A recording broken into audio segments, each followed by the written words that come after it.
Budget के बाद भी हमारी अंशुल भाई से 2-3 बार बातचीत हो चुकी है। आज के हमारे मार्केट महारथी हैं वो, और उनसे आज हम फिर मुलाकात करके एक और सेंस लेने की कोशिश करेंगे कि बजट के बाद से अब तक कुछ तस्वीर बदली है, क्योंकि बजट था 1 तारीख और आज हम इस फेब सीरीज़ के आखिरी पड़ाव पे खड़े हैं। आज डेरिवेटिव एक्सपायरी हो जाएगी। अंशुल सर, बहुत शुक्रिया, thank you very much. Levels, conviction, numbers, data, signal, global market, सब कुछ देखने पर लग रहा है बदलाव कुछ अच्छा नहीं हो रहा। हाँ, एक बुरे फेज से निकल रहे हैं, ये सब लोग मानते हैं, और सब लोग एक ही लाइन बोल रहे हैं, एक ही लाइन कह रहे हैं कि अच्छे दिन आएंगे और ज़रूर आएंगे, थोड़ा सब्र रखना होगा। आप भी सर इसमें बिलीव करते हैं, और ये सब्र कितना रखना होगा? निम्पी भाई, good morning, always a pleasure. Good morning sir. जो हमें लगता है कि अगर आप पिछले 4 या 5 साल देखें कोविड के बाद से, तो आप देखेंगे कि मार्केट में बहुत तेजी आई, और particularly small and mid caps में मतलब 25% कंपाउंडेड रिटर्न बनाया ओवर अ 4 ईयर पीरियड। जब इंजन भी बहुत गर्म हो जाता है तो उसमें थोड़ा पानी डालना पड़ता है उसको ठंडा करने के लिए, और मार्केट्स भी कुछ अलग नहीं है। मार्केट्स को भी थोड़ा ठंडा होना जरूरी है, जिससे कि next leg of the rally के लिए वो रेडी हो जाए। अगर मार्केट ओवर हीट होती है तो उसके उसके जो अंजाम होते हैं वो बहुत ही एडवर्स होते हैं सारे इन्वेस्टर्स के लिए। तो ये वो कूलिंग पीरियड है जिसके अंदर मार्केट थोड़ा सा अपना इंजन को ठंडा कर रही है। आप अगर पिछला साल देखें और उसके अंदर लिक्विडिटी कंडीशंस और अर्निंग्स ग्रोथ कंडीशंस देखें, दोनों ही वीक थी। इलेक्शंस की वजह से, थोड़ा कंजम्पशन स्लो डाउन की वजह से, और गवर्नमेंट स्पेंडिंग की वजह से अनसर्टेनिटी बनी हुई थी अर्निंग्स में भी, लिक्विडिटी। अब वो जो फेज है अर्निंग स्लो डाउन का, वो करीब करीब एंड हो गया है। 3 क्वार्टर की अर्निंग्स वीकनेस हमने देख ली है, और जो कमेंट्री कंपनी से आई है पिछले क्वार्टर की, उससे ऐसा लगता है कि by and large earning weakness पीछे है। और अगर आप लिक्विडिटी कंडीशंस देखें तो आरबीआई ने लिक्विडिटी काफी ईज की है, और यहां से आगे चल के लिक्विडिटी ईजिंग भी मार्केट को सपोर्ट करेगी। और लिक्विडिटी ईजिंग का बाय द वे सबसे ज्यादा impact, positive impact small and mid caps पे होता है, क्योंकि उनको ये सपोर्ट चाहिए होता है। दोनों को अगर ऐड अप कर लें तो हाथी निकल गया, पूंछ रह गई है।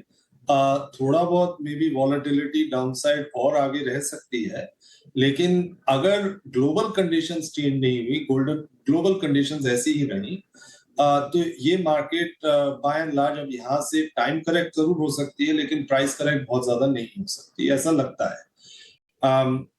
और इसलिए हमें मार्केट में वैल्यू दिखता है।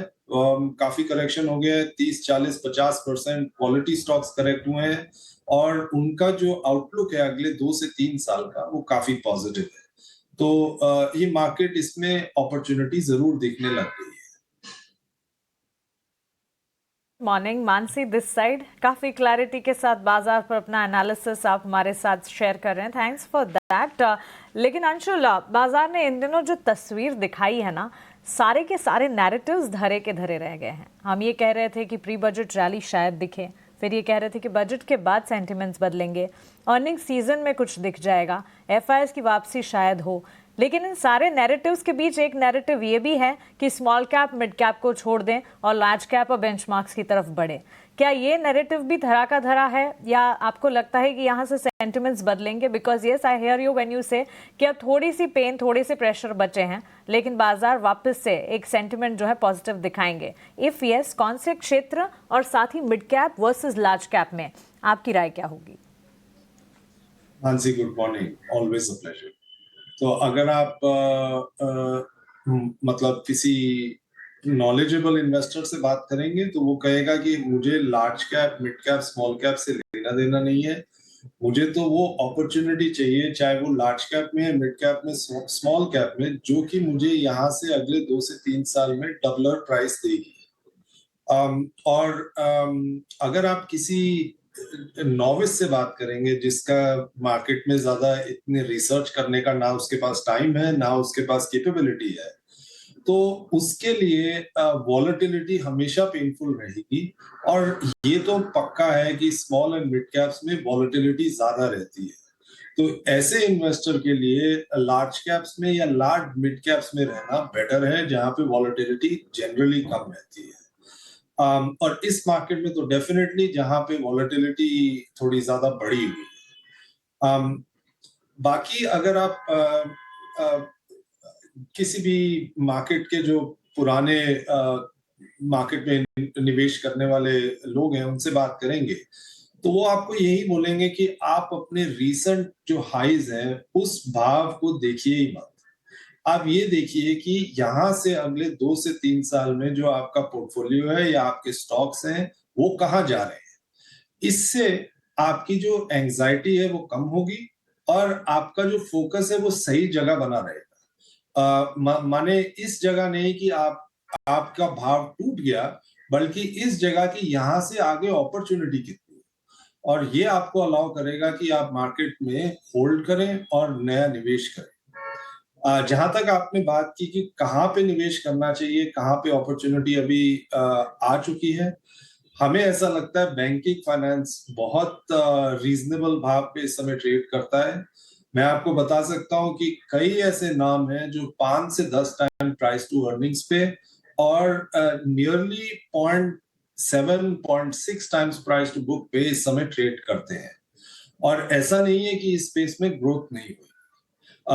सिस्टम की ही ग्रोथ 11 से 12% की है अभी, जो कि थोड़ी स्लोअर रेट पे है। पिछले साल 15% थी, इस साल कुछ 11-12%। और इंडिविजुअल बैंक्स तो सिस्टमिक ग्रोथ को बीट कर ही सकते हैं। तो ये मैट्रिक्स हमें काफी रीजनेबल लगते हैं। उसके अलावा कैपिटल गुड्स में, डिफेंस में कुछ एक अपॉर्चुनिटीज, स्टॉक स्पेसिफिक अपॉर्चुनिटीज हमें दिखने लगी हैं। हमें ऐसा लगता है कि जो वैल्यू रिटेल है, या फिर आप अगर कंज्यूमर ड्यूरेबल्स भी देख लें, जिनके अंदर पिछले 2 से 3 साल की वीकनेस आई है, उस स्पेस में पिछले क्वार्टर में और उससे और जो कमेंट्री मैनेजमेंट्स ने दी है उससे ऐसा लगता है कि बॉटम हो चुका है और यहाँ से अगले कुछ क्वार्टर्स में तेजी आनी चाहिए अर्निंग्स में, जो कि उनके स्टॉक प्राइस पे भी रिफ्लेक्ट होनी चाहिए। ये कुछ पॉकेट्स हैं जहां पे हम अपॉर्चुनिटी देख रहे हैं। बाकी स्टॉक स्पेसिफिक अपॉर्चुनिटीज तो बहुत है मार्केट में। स्पेसिफिक अपॉर्चुनिटी बहुत है। अंशुल जी नमस्कार, अभिषेक बोल रहा हूँ। सर देखिए, क्लासिक थियरी तो ये कहती है और हम उसको मानते भी हैं, बिलीव करते हैं कि नहीं, मार्केट को टाइम नहीं करना चाहिए। लेकिन ये कहा जा रहा है कि नहीं, अगले 1 से 2 तिमाही में शायद चीज़ें ठीक हो जाएंगी, अर्निंग रिकवरी आ जाएगी। बैंकिंग फाइनेंशियल को लेकर कंसेंसस कहीं ना कहीं बिल्ड हो चुका है कि मामला ठीक ठाक है। एक मैं न्यूज़ रिपोर्ट पढ़ रहा था और उसमें ये जिक्र था कि NSE 500 की 1/3 जो कंपनीज हैं अपने प्री कोविड वैल्यूएशन के भी नीचे चली गई हैं। तो ये स्थिति है बाजार की। टाइम नहीं करना, लेकिन क्या एक क्वार्टर वेट कर लेना है कुछ भी नया खरीदने के लिए जिन्होंने अभी तक बाजार में निवेश नहीं किया है? और अगर हाँ, तो फिर बैंकिंग फाइनेंशियल के अलावा और 2-3 सेक्टर बताइए जहां पर आपकी बहुत करीब से नजर है। नमस्कार Abhishek, pleasure to speak with you. अगर आप BSE 500 के स्टॉक देखेंगे और उनके रिजल्ट्स देखेंगे, आपको ऐसा क्लियरली दिखेगा कि पिछले क्वार्टर में लार्ज कैप्स में 7% की रेवेन्यू ग्रोथ और 7% की ही प्रॉफिटेबिलिटी ग्रोथ आई है। और पर्टिकुलरली लार्ज कैप में अर्निंग्स डाउनग्रेड्स बहुत ज्यादा नहीं हुए हैं। करीब 1 से 2% के अर्निंग्स डाउनग्रेड हुए हैं स्ट्रीट के, जो कि ऑलरेडी एक्सपेक्टेड था। फिर अगर आप स्मॉल एंड मिड कैप्स देखेंगे तो उनके अंदर कुछ 12 से 13% के अर्निंग्स डाउनग्रेड हुए हैं, क्योंकि वहां पे अर्निंग्स वीकनेस आई है। अब इस वजह से उस स्पेस में जनरली वॉलेटिलिटी बढ़ गई है और इंटरेस्ट घट गया है। और अगर इसको इस परिप्रेक्ष्य में देखेंगे कि पिछले 2 से 3 साल में उस small and mid cap space में करीब 25% कंपाउंडेड स्टॉक प्राइस अप्रिसिएशन हुआ है, तो ये कूलिंग डाउन पीरियड अच्छा ही है इस स्पेस के लिए, पर्टिकुलरली उनके लिए जो कि small and mid cap investors हैं। तो मैं तो दुखी नहीं हूं, मैं खुश हूं कि भाव नीचे आए हैं, जिससे कि मैं अच्छे भाव में, सस्ते भाव में स्टॉक खरीद सकता हूं। और अगर आप जनरली बात करेंगे कौन से सेगमेंट्स ऐसे हैं जहां पे अपॉर्चुनिटी है, हमें small and mid cap IT में अपॉर्चुनिटी दिखती है। हमें जैसे मैंने बोला कैपिटल गुड्स में कई स्टॉक ऐसे थे जो कि 60 से 70% नीचे आ गए, जबकि उन क्वालिटी मैनेजमेंट्स हैं, क्वालिटी कैश फ्लोज हैं, और ग्रोथ पाथ अगले 3 से 5 साल का बहुत स्ट्रांग है। हमें वहां पे अपॉर्चुनिटी दिखती है। हमें ऐसा दिखता है कि जो फार्मा सेक्टर है, अगर आप फार्मा सेक्टर के स्टॉक्स में जनरली उनको मतलब उनको अगर आप ऑब्जर्व कर रहे हैं, स्टॉक गिरे नहीं है। इनफैक्ट कई स्टॉक ऐसे हैं जो इस फॉल में ऊपर ही है। ये आपको दर्शाता है कि इस स्पेस में स्ट्रेंथ है, और हमें लगता है कि वहां पे भी अगले 2 से 3 साल में काफी अपसाइड आ सकता है। एक स्पेस जो कि बहुत इंटरेस्टिंग है हमारे हिसाब से, वो है consumption, both FMCG and discretionary consumption.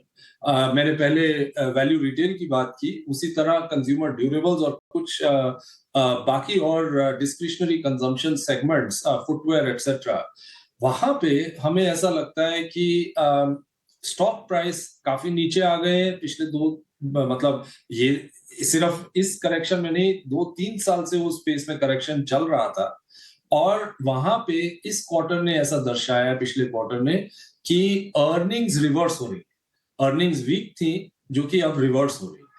अगर ऐसा होता है तो क्वालिटी स्टॉक्स, 20% के ऊपर आरओई के stocks, long runway for growth के स्टॉक्स, अच्छी मैनेजमेंट के स्टॉक काफी सस्ते मिल रहे हैं। हमें लगता है कि वहां पे अपॉर्चुनिटी है। तो मार्केट में अपॉर्चुनिटी डेफिनेटली है। थोड़ा सा मतलब डीप रिसर्च करके और समझना पड़ेगा कि वो कहाँ पे अपॉर्चुनिटी लेनी है। बहुत बहुत शुक्रिया, थैंक यू वेरी मच। आज तो समय थोड़ा इतना ही था, आपसे बातचीत करके हमेशा अच्छा लगता है। थॉट ऑफ क्लैरिटी आपकी काफ़ी अच्छी है। बहुत शुक्रिया sir, thank you very much. जल्दी आपसे वापस मुलाकात होगी। Thank you very much.